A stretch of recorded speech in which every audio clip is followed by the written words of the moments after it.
అదే RTV app వార్తల్ని క్షణాల్లో చదివే అవకాశం ఉంటుంది. ఒక న్యూస్ పేపర్, ఒక టెలివిజన్ ఛానల్ మీ చేతుల్లో ఎప్పుడూ ఉంటాయి. Telangana anganwadi teachers and helpers union CITU రాష్ట్ర ప్రధాన కార్యదర్శిని. ఈరోజు నల్గొండ జిల్లాలో కలెక్టర్ ఆఫీస్ ముందు అంగన్వాడీ టీచర్స్ హెల్పర్స్ సమస్యల పరిష్కారం కావాలని రిలే దీక్షలతో పాటు ధర్నా నిర్వహిస్తున్నాం. ఈ పోరాటం సందర్భంగా మేము రాష్ట్ర ప్రభుత్వాన్ని అడుగుతున్న అంశం ఏంటంటే జీవో నెంబరు 10ని రద్దు చేయాలని మేము అడుగుతున్నాం. ఎందుకంటే జీవో నెంబర్ 10లో రిటైర్మెంట్ బెనిఫిట్స్ చాలా తక్కువ ఉన్నాయి. ఆ తక్కువ కాదు, మాకు పెంచాలని 24 రోజుల సమ్మె చేశాం.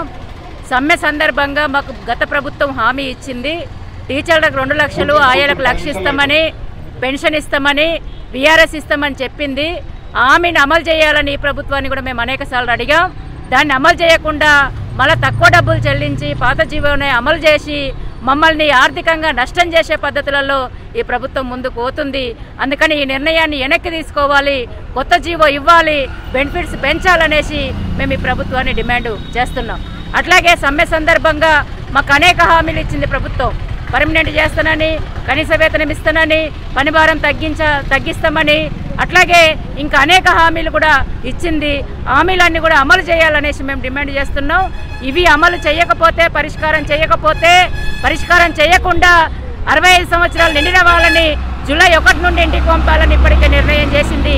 ఆ నిర్ణయాన్ని వెనక్కి తీసుకోకపోతే, కొత్త జీవోలు ఇవ్వకపోతే మా పోరాటాన్ని మరింత ఉధృతం చేస్తామనేసి కూడా మేము హెచ్చరిక చేస్తున్నాం. ఈ పోరాటం నల్గొండ జిల్లాలోనే కాదు, ఈరోజు అంగన్వాడీ యూనియన్ CITU ఆధ్వర్యంలో రాష్ట్ర వ్యాప్తంగా అన్ని జిల్లా కేంద్రాల్లో రిలే దీక్షలు ప్రారంభమైనాయి. అందుకని మా పోరాటం మరింత ఉధృతం అవుతుంది. ఆ పరిస్థితి రాకుండా ముందే ప్రభుత్వం చర్చలు జరపాలి, జాగ్రత్త పడాలి, సామరస్యంగా పరిష్కారం చేయాలి, లేకపోతే మరింత ఉధృతం చేస్తామనేసి కూడా మేము హెచ్చరిక చేస్తున్నాం. రాష్ట్రంలో అంగన్వాడీ టీచర్స్ అండ్ హెల్పర్స్ వీళ్లకు రిటైర్మెంట్ బెనిఫిట్స్ 2 లక్షలు, 1 లక్ష రూపాయలు కల్పించాలని చెప్పేసి కలెక్టరేట్ల ముందు ఈరోజు దీక్షలు, మహాధర్నాలు నిర్వహించడం జరుగుతుంది. ఈ సమస్యను పరిష్కారం చేయమని చెప్పేసి స్వయంగా ICDS మినిస్టర్ సీతక్క గారికి మా రాష్ట్ర నాయకత్వం పదే కలిసి విజ్ఞప్తులు చేసిన రాష్ట్ర ప్రభుత్వం తరఫున ఈరోజు అధికారులు కావచ్చు, మమ్మల్ని ఈరోజు అంగన్వాడీ ఉద్యోగుల్ని పక్కదారి పట్టిస్తున్నారు, తప్పుదోవ పట్టిస్తున్నారు. ఒకటే మేము అడుగుతున్న డిమాండ్, గతంలో 24 రోజుల సమ్మె సందర్భంగా ఇచ్చిన హామీలు 2 లక్షల రూపాయలు టీచర్కు, ఆయాకు 1 లక్ష రూపాయలు ఏదైతే హామీ ఇచ్చారో ఆ హామీని అమలు చేయమంటున్నాం. మేము గొంతమ్మ కోరికలు కోరట్లేదు.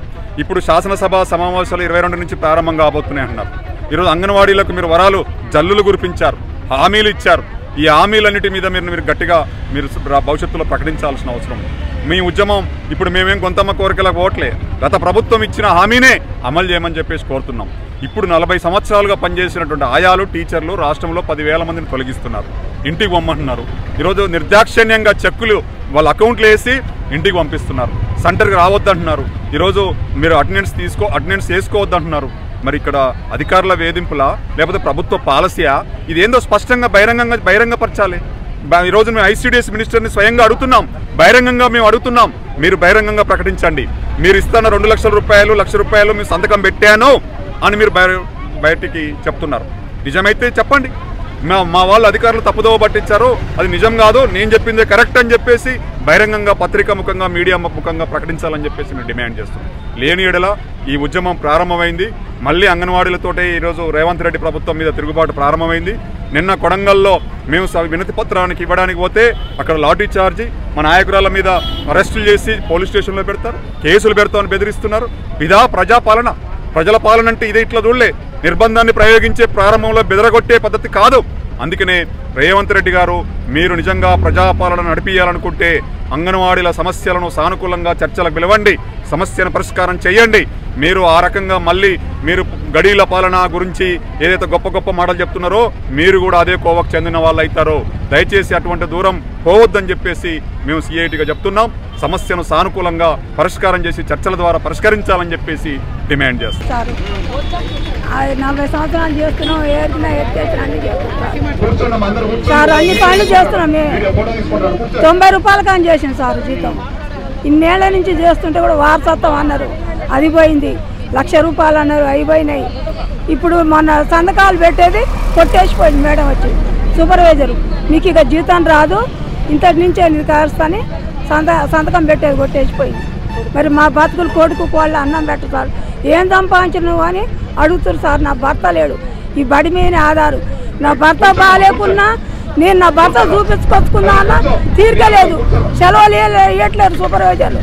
ఈ బడే చూసుకుంటారు. నా భర్త కూడా బాగాలేకుంటాయి. నా భర్త చనిపోయిండు. నాకే ఆధారం లేదు సార్. నా కొడుకులు కోడలు ఏం సంపాదించడం అంటారు. అన్నం పెట్టే దిక్కులే సార్. నాకు నా పరిష్కారం ఎట్లా లేదు సార్. మరి ఏం చేస్తారో. హేమంత్ రెడ్డి అన్న ₹1,00,000 అన్నాడు, అవి లేవు. పింఛన్ అన్నాడు, అది లేదు సార్. మరిన్ని వీడియోస్ కోసం ఛానల్ ని సబ్స్క్రైబ్ చేయండి. లేటెస్ట్ అప్డేట్స్ కోసం వాట్సాప్ ఛానల్ ని ఫాలో చేయండి. అండ్ లింక్ డిస్క్రిప్షన్ లో ఉంది.